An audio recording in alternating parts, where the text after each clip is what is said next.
आज हमने स्टार्ट करना है फोटोसिंथेसिस। ठीक है, फोटोसिंथेसिस के बारे में आज हम लोग डिस्कस करेंगे। और इसके लिए हमारे पास जो है वो मैं एक स्क्रीन अब आपके पास यहाँ पे शेयर कर रहा हूँ। इसके ऊपर मैं आपको यहाँ पे एक्सप्लेन करता जाऊँगा। ठीक है, हमारा जो आज का टॉपिक है दैट इज फोटोसिंथेसिस। देखिए बेटा, ये जो वर्ड है ना फोटोसिंथेसिस, इसमें दो वर्ड आपको नजर आएंगे। एक वर्ड है फोटो और दूसरा जो वर्ड है इसके अंदर लिखा हुआ है वो है सिंथेसिस। ठीक है, सिंथेसिस का मतलब है प्रिपेयर करना। ठीक है, बनाना। यानी कि सिंथेसिस का मतलब क्या है? प्रिपेयर करना, टू मेक समथिंग। और यहाँ पर जो वर्ड लिखा हुआ है फोटो, ये जो वर्ड फोटो लिखा हुआ है ना, ये बेटा किसी फोटो फ्रेम को शो नहीं कर रहा। ये वर्ड जो है ना, ये एक पार्टिकल का नेम है, वहां से ये लिया गया है। इस पार्टिकल को हम बोलेंगे फोटॉन्स। ठीक है जी, इसे हम फोटॉन्स का नाम देंगे। फोटॉन्स क्या चीज़ हैं? देखिए बेटा, फोटॉन्स बेसिकली जैसे इलेक्ट्रॉन होते हैं, न्यूट्रॉन होते हैं। ठीक है, इसी तरह एक फोटॉन भी है। हमारी ये जो सनलाइट है ना, ये फोटॉन्स पार्टिकल से बनी होती है। ठीक है, our sunlight is made up of photon particles. ये फोटॉन पार्टिकल से बनी होती है, इस वजह से हम इसे फोटोसिंथेसिस का नाम देंगे। ठीक है, photosynthesis means to prepare in the presence of sunlight. किसी चीज को बनाना सूरज की रोशनी की मौजूदगी में, हम उसे फोटोसिंथेसिस का नाम देंगे। ठीक है, बेसिकली हम लोग जो फोटोसिंथेसिस का वर्ड है ना, इसे इस्तेमाल करते हैं जब प्लांट्स अपनी फूड तैयार कर रहे होते हैं in the presence of sunlight. ठीक है, ये प्लांट्स क्या करते हैं बेटा? अपनी जो फूड है, इस फूड को तैयार करते हैं in the presence of sunlight. ठीक है, ये क्या है? फोटॉन्स का मतलब क्या है बेटा? Sun light. वो प्लांट्स क्या कर रहे हैं? In the presence of sunlight they are going to make their food. ये अपनी फूड तैयार कर रहे हैं in the presence of sunlight, sunlight की प्रेजेंस में। तो बेटा हम इसे फोटोसिंथेसिस का नाम देंगे। This is called the photosynthesis, हम इसे फोटोसिंथेसिस कहते हैं। अब बेटा, प्लांट को फोटोसिंथेसिस करने के लिए कुछ मटेरियल्स रिक्वायर्ड होते हैं। जैसे कि प्लांट सबसे पहले क्या करता है कि वो बेटा एयर से कार्बन डाइऑक्साइड गैस को एब्जॉर्ब करेगा। ठीक है, this is the carbon dioxide gas that is absorb from the air, and then it is chemically combined with water molecule. ये वाटर के साथ अटैच होता है बेटे, और इस वाटर के साथ अटैच होने के बाद ये एक हाईली कॉम्प्लिकेटेड स्ट्रक्चर को तैयार करेगा जिसे हम नाम देंगे ग्लूकोज का। ठीक है, this is called glucose. C6H12O11, sorry O6। तो ये बेटे इसका फॉर्मूला है ग्लूकोज का, और इसमें हमें बाय प्रोडक्ट के तौर पर ऑक्सीजन जो है वो मिलेगी। ठीक है, अब मैं यहाँ एक बात आपको बताता चलूँ बेटे कि आपकी बुक के अंदर, ठीक है, यहाँ पर मार्किंग में, लेबलिंग के अंदर जो इक्वेशन को लेबल किया हुआ है, यहाँ पे 6 आएगा। ठीक है, यहाँ पर बेटा 6 आएगा, और यहाँ पर भी 6 ऑक्सीजन आएगा। लेकिन आपकी बुक में उसने क्या किया हुआ है, मैं यहाँ पे आपको थोड़ा सा गाइड करता चलूँ कि यहाँ आपकी बुक के अंदर उसने ये किया हुआ है कि उसने यहाँ पर मेंशन किया हुआ है 12, यानी कि 12 वाटर। ठीक है, मैं ये नीचे लिख रहा हूँ जो आपकी बुक में मेंशन है। तो 12 वाटर, और यहाँ पर उसने क्या किया हुआ है, प्लस 6 वाटर और प्रोड्यूस करती है हमें। तो याद रखिएगा कि अगर एक चीज़ रिएक्टेंट और प्रोडक्ट्स में कॉमन आ जाती है ना, तो वो वैसे ही कैंसिल आउट हो जाती है। यानी कि एक तरह से 6 वाटर मॉलिक्यूल इस्तेमाल हुए हैं। आप अपनी बुक वाली इक्वेशन लिखेंगे वो भी ठीक है, अगर आप ये वाली इक्वेशन लिखेंगे वो भी ठीक है, वो दोनों को क्रॉस नहीं करेगा। ठीक है, बुक वाली में क्या किया हुआ है, 12 वाटर मॉलिक्यूल यूज किए हुए हैं और 6 दोबारा प्रोड्यूस कर दिए हुए हैं। मैंने जो इक्वेशन लिखी है इसके अंदर 6 वाटर मॉलिक्यूल यूज किए हैं और दोबारा कोई भी प्रोड्यूस नहीं किए। ठीक है बेटे, तो आप कोई भी मेंशन कर सकते हैं, आप कोई भी चीज जो है वो लिख सकते हैं। ओके, तो शुरू करते हैं हम लोग। तो फोटोसिंथेसिस क्या है बेटा? कि फोटोसिंथेसिस एक एनाबॉलिक प्रोसेस होता है। It is an anabolic process in which plants take carbon dioxide gas and chemically combine with water in the presence of sunlight and chlorophyll. ठीक है, सनलाइट और क्लोरोफिल की मौजूदगी में वो इसको तैयार केमिकली कंबाइन करेंगे, and they are going to make glucose. ये ग्लूकोज मॉलिक्यूल को प्रोड्यूस कर देंगे and release oxygen as a by product, और ऑक्सीजन को as a by product release करना शुरू कर देते हैं। तो ये बेटा प्रोसेस फोटोसिंथेसिस कहलाता है। ठीक है, अब अगर मैं बात करूं तो इसकी इंपॉर्टेंस क्या है, what is the importance of photosynthesis? Importance तो बेटा याद रखिएगा कि जो इसकी इंपॉर्टेंस है वो बहुत ही ज़्यादा है, ठीक है। It is very important process. उसकी रीज़न ये है क्योंकि बेटा अगर ये प्रोसेस नहीं होगा ना, ठीक है, तो बेटा इस प्लेनेट पर लाइफ पॉसिबल नहीं है। अब ऐसा क्यों मैं कह रहा हूँ, इसकी रीज़न ये है क्योंकि ये प्रोसेस है जो आपके इस प्लेनेट पर लाइफ को पॉसिबल बनाए हुए है, ठीक है। अगर ये प्रोसेस नहीं होगा, इंपॉर्टेंस इसकी यही है कि इस प्रोसेस ने पूरे प्लेनेट पर लाइफ जो है वो पॉसिबल की हुई है। देखिए इस प्रोसेस की मदद से,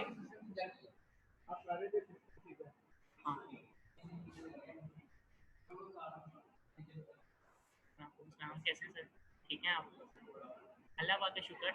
ईद कैसे गुजरी?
ओके जी। तो what is the importance of this process? तो बेटा इसकी इम्पोर्टेंस इस सेंस में होगी कि ये जो है ना ये लाइफ को मेंटेन रखता है, ठीक है। क्योंकि बेटा प्लांट्स इसके ज़रिए अपनी फूड बनाते हैं और उस फूड से एनर्जी को हासिल करते हैं, और बेटा इस प्रोसेस के ज़रिए ही वो फूड को बना रहे हैं, उससे एनर्जी ले रहे हैं। अब याद रखिएगा कि जो एनिमल्स हैं, ठीक है, वो तो बेटा किसको इस्तेमाल कर रहे हैं? प्लांट को एज अ फूड इस्तेमाल कर रहे हैं, ठीक है। वो भी फूड डायरेक्टली और इनडायरेक्टली किससे ले रहे हैं? प्लांट से ले रहे हैं। यानी कि वो एनिमल्स, प्लांट्स ने अपनी फूड तैयार कर ली इस प्रोसेस के जरिए। तो प्लांट्स ने फोटोसिंथेसिस के जरिए अपनी फूड बना ली है, ठीक है। अब इस फूड को वो प्लांट इस्तेमाल करेंगे अपने सर्वाइवल के लिए, अपनी ग्रोथ के लिए, अपनी एक्टिविटीज को परफॉर्म करने के लिए। अब जो एनिमल्स हैं बेटे, ये एनिमल्स जो हैं ये भी क्या करेंगे कि याद रखिएगा कि इन एनिमल्स की जो फूड है वो याद रखिएगा या तो वो प्लांट्स हैं या फिर इनडायरेक्टली वो दूसरे एनिमल्स होते हैं, ठीक है। तो अब जाहिर बात है कि ये जो एनिमल्स प्लांट्स को खाते हैं तो प्लांट्स के अंदर जो फूड स्टोर हुई हुई है वो अपनी बॉडी में ले जाते हैं।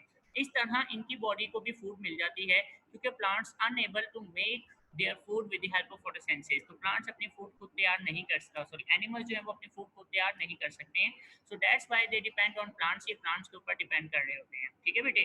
तो जब ये प्लांट्स के ऊपर डिपेंड कर रहे हैं और प्लांट से इन्होंने फूड लेनी है, तो इसलिए मैं कह रहा हूँ कि ये प्रोसेस बहुत ही इंपॉर्टेंट है क्योंकि इस प्रोसेस की बेस पर ही इस प्लेनेट पर लाइफ पॉसिबल है। अब ये सारी डिटेल आपको आपकी बुक के ऊपर भी मिल जाएगी, लाइक ये मैं आपकी बुक यहाँ पे आप शेयर कर रहा हूँ, तो आप देख सकते हैं। वो कहता है कि photosynthesis is the synthesis of glucose, ठीक है। ये बेटा ग्लूकोज का बनना होता है from carbon dioxide and water in the presence of sunlight and chlorophyll with oxygen as a by product. This is the definition of photosynthesis. आप इसको फोटोसिंथेसिस की डेफिनेशन में मार्क करेंगे, ठीक है। नेक्स्ट वो कहता है photosynthesis is an anabolic process, ठीक है। फोटोसिंथेसिस एक एनाबॉलिक प्रोसेस है बेटा, and is an important component of bioenergetics in living systems. और ये एक बहुत ही इंपॉर्टेंट कंपोनेंट है बायोएनर्जेटिक्स का, यानी कि एनर्जी को ट्रांसफर करने का, एनर्जी को हासिल करने का लिविंग सिस्टम्स। अब ये इसने इंपॉर्टेंस आपको बता दी है, इंपॉर्टेंस ऑफ फोटोसिंथेसिस, ठीक है बेटे। यहाँ तक इसकी इंपॉर्टेंस है। It is the most important biochemical pathway and nearly all life depends on it. It comprises many coordinated biochemical reactions that occur in plants, some protist and some bacteria, ठीक है। इस हवाले से एक बहुत ही इंपॉर्टेंट जो है वो बेटा ये प्रोसेस है, क्योंकि इसी की वजह से ही तमाम मेटाबॉलिक रिएक्शन जो है वो पॉसिबल होते हैं, चाहे वो प्लांट है, चाहे वो एल्गी है, चाहे वो बैक्टीरिया है, या चाहे वो एनिमल्स हैं। तमाम की तमाम इसी के ऊपर ही डिपेंड कर रहे हैं। अब ये एक इक्वेशन है जो उसने आपकी यहाँ पर शो कर दी हुई है। इस इक्वेशन को अगर आप देखें ना तो उसमें carbon dioxide gas, 12 water molecules हैं, light energy chlorophyll, glucose produce हुआ है, ऑक्सीजन और वाटर जो है वो प्रोड्यूस किया हुआ है अगेन। तो मैंने यहाँ पर आपको बताया था कि मैंने 6 वाटर यूज़ किए हैं और दोबारा नहीं बनाए। आप ये वाली क्वेश्चन लिखेंगे वो भी ठीक है, और जो मैंने लिखी थी वो भी लिख देंगे वो भी ठीक है। अब आगे चलते हैं तो देखिए बेटा प्लांट्स जो हैं इसको फोटोसिंथेसिस के लिए दो रॉ मटेरियल्स की ज़रूरत है, ठीक है। एक रॉ मटेरियल उसको कार्बन डाइऑक्साइड गैस चाहिए और दूसरा रॉ मटेरियल जो है उसके लिए वाटर मॉलिक्यूल है। लाइट एनर्जी जो है वो तो सनलाइट से ही वो ले लेता है, ठीक है। क्लोरोफिल वो उसके स्ट्रक्चर का ही पार्ट है, इसलिए वो इसके रॉ मटेरियल में नहीं काम करेंगे। तो हमारे पास जो है ना ये दो रॉ मटेरियल्स आ जाते हैं जो प्लांट्स को फोटोसिंथेसिस के लिए रिक्वायर्ड है, that is the water and carbon dioxide gas. अब हम देखते हैं कि प्लांट्स इन दोनों को कैसे हासिल करेगा। तो बेटा यहाँ पर उसने यहाँ पे हेडिंग दे दी है intake of water and carbon dioxide gas. सबसे पहले उसने बात की थी रॉ मटेरियल्स के हवाले से। वो कहता है water and carbon dioxide are the raw materials of photosynthesis. Plants have mechanism for the intake and transport of these raw materials. यहाँ पर आप सब हेडिंग बना दें इनटेक ऑफ वाटर, यहाँ पे आप सब हेडिंग बना दें इनटेक ऑफ वाटर।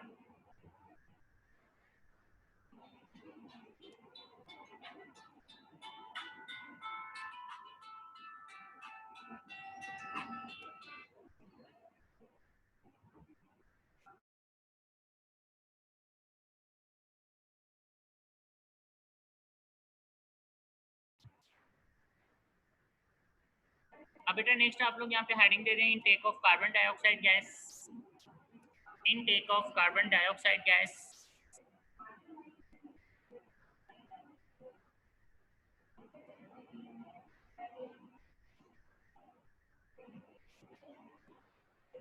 ओके, अब देखिए बेटा प्लांट्स किस तरह से वाटर को एब्जॉर्ब करेंगे। तो याद रखिएगा कि बेटा प्लांट्स जो हैं वो वाटर को कैसे एब्जॉर्ब करते हैं। प्लांट्स के पास वाटर को एब्जॉर्ब करने के लिए ना एक रूट सिस्टम मौजूद है, ठीक है।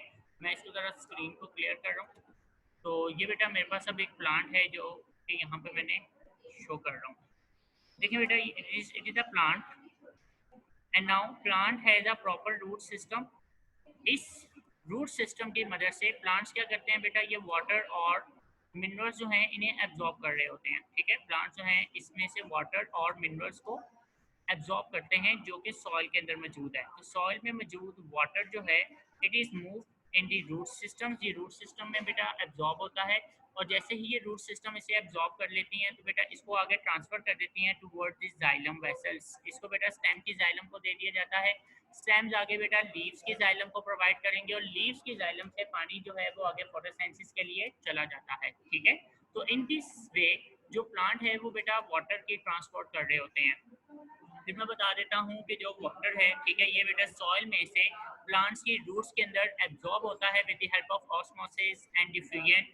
रूट्स जो हैं इसको एब्जॉर्ब कर लेती हैं, देन रूट्स जो हैं इसको अपनी जाइलम वेसल्स को प्रोवाइड करती हैं। जाइलम जो है वो आगे स्टेम की जाइलम को प्रोवाइड करेंगे और स्टेम जो है वो आगे बेटा लीव्स और ब्रांचेस की जाइलम को प्रोवाइड करेंगे। इस तरह ये जो वाटर है वो रूट से लीव तक जो है वो ट्रांसफर हो जाता है and this is called intake of water.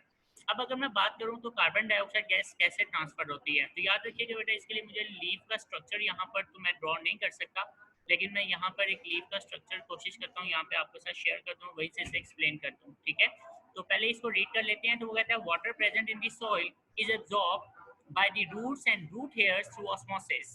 This water is eventually transported to the leaves through the xylem vessels, ठीक है, ये जाइलम वेसल्स में ट्रांसफर कर दिया जाता है। अब दूसरी तरफ अगर हम बात करें तो प्लांट्स जो हैं वो कैसे कार्बन डाइऑक्साइड गैस को एब्जॉर्ब करते हैं, तो उसके लिए सिर्फ एक मिनट मुझे दे दें।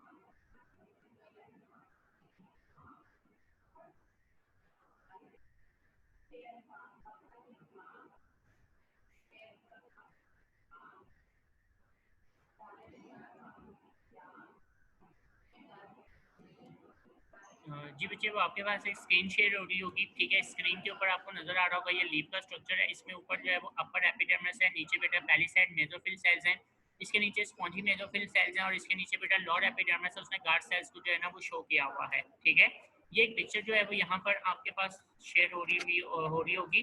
अब देखिए बेटा, होता ये है कि आपके पास जो गार्ड सेल्स है ना, बेसिकली ये स्टोमेटा के अंदर होते हैं, आप लोगों ने पढ़ा था। अब जो एयर है वो एयर इस गार्ड सेल्स के अंदर एंटर होती है, यानी कि इस गार्ड सेल्स के थ्रू वो अंदर मेसोफिल के अंदर एंटर हो जाती है। ये जो मेसोफिल सेल्स है ना बेटे, इस मेसोफिल सेल्स के अंदर, ठीक है, जो ये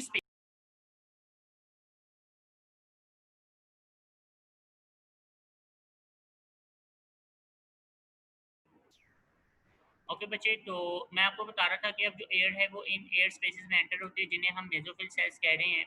और बेटा, इन मेसोफिल सेल्स के बाहर ना वाटर की ना एक थिन लेयर बन जाती है। थिन लेयर का मतलब ये है कि जो वाटर है ना वो एक लाइक का जैसे बबल्स नहीं होते, ठीक है, जो हम देखते हैं, जो बबल्स प्रोड्यूस किए जाते हैं, जो बुलबुले होते हैं, वो एक थिन लेयर होती है सॉफ्ट सोल्यूशन की।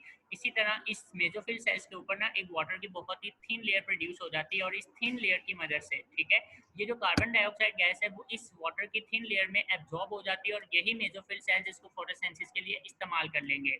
अब मैं आपकी बुक वर्डिंग जरा बुक वाली शेयर कर रहा हूँ कि वो यहाँ पे आपको क्या कहना है। वो ये कहता है, the air enters the leaf through the tiny pores stomata reaches into the air spaces present around the mesophyll cells. कि जो एयर है, ठीक है, वो बेटा इन स्टोमेटा यानी कि छोटे छोटे पोर्स में से गुजरते हुए इन एयर स्पेसेस के अंदर चली जाती है around the mesophyll cells, mesophyll cells के अंदर। This air carries carbon dioxide which gets absorbed in the thin layer of water surrounding mesophyll cells। और यही एयर जो है वो, जिसमें कार्बन डाइऑक्साइड गैस है, वो बेटा एक थिन लेयर ऑफ वाटर में डिसॉल्व हो जाती है surrounding the mesophyll cells. From here carbon dioxide diffuses into the mesophyll cells. और इस तरह से ये जो कार्बन डाइऑक्साइड गैस है वो मेसोफिल सेल्स में डिफ्यूज कर जाती है। Now this is the way के प्लांट जो है वो कार्बन डाइऑक्साइड गैस को एब्जॉर्ब कर रहे होते हैं। अब बेटा यहाँ पे हेडिंग आ जाएगी intake of carbon dioxide gas, यहाँ पे हेडिंग आ जाएगी इनटेक ऑफ वाटर, और यहाँ पे मेन हेडिंग आ जाएगी रॉ मटेरियल्स। ठीक है, रॉ मटेरियल्स की हेडिंग आप दे सकते हैं, या इनटेक ऑफ रॉ मटेरियल्स। और ये आपकी मेन हेडिंग आ जाएगी फोटोसिंथेसिस की, जिसके अंदर आपको ये फोटोसिंथेसिस का ये पैराग्राफ एज इट इज लिखना होगा। ठीक है, और इसके अंदर ये इसकी इंपॉर्टेंस है जो आपको यहाँ तक लिखनी है, और ये नीचे इक्वेशन आ गई है। ओके बच्चे, अगर ये आपको लॉन्ग क्वेश्चन आता है एक्सप्लेन फोटोसिंथेसिस, तो आपको सबसे पहले इसकी डेफिनेशन लिखनी होगी ये वाली। इसके बाद इसको आप सेपरेट लाइंस में लिखेंगे, यहाँ पे हेडिंग देंगे इंपॉर्टेंस, और ये इंपॉर्टेंस यहाँ तक लिखेंगे, और फिर इक्वेशन की हेडिंग देकर इस इक्वेशन को लिख देंगे। इसके बाद फिर आपकी हेडिंग आ जाएगी रॉ मटेरियल्स फॉर फोटोसिंथेसिस। इस हेडिंग को आप छोड़ देंगे, यहाँ पे हेडिंग देंगे raw materials for photosynthesis for long purpose, और ये पैराग्राफ इसमें लिखेंगे आप। फिर आपके पास सब हेडिंग बनेगी इनटेक ऑफ वाटर, और फिर सब हेडिंग बनेगी intake of carbon dioxide gas. तो जी बच्चे, ये लॉन्ग कैटेगरी में आपका इस तरह से क्वेश्चन आएगा, ठीक है। और इसके साइड पे आपको एक साइड बॉक्स नजर आ रहा होगा, जो यहाँ पे मेरे पास शो नहीं कर रहा वो, तो उसके अंदर लिखा होगा कि जो स्टोमेटा है it covers about 1 to 2% of leaf surface area. तो ये आप एज अ एमसीक्यू के तौर पर भी आ सकता है, ठीक है, तो इसको आपने अच्छी तरह से देख लें। ठीक है, हमारा आज का टॉपिक था। इसमें अगर किसी किस्म का भी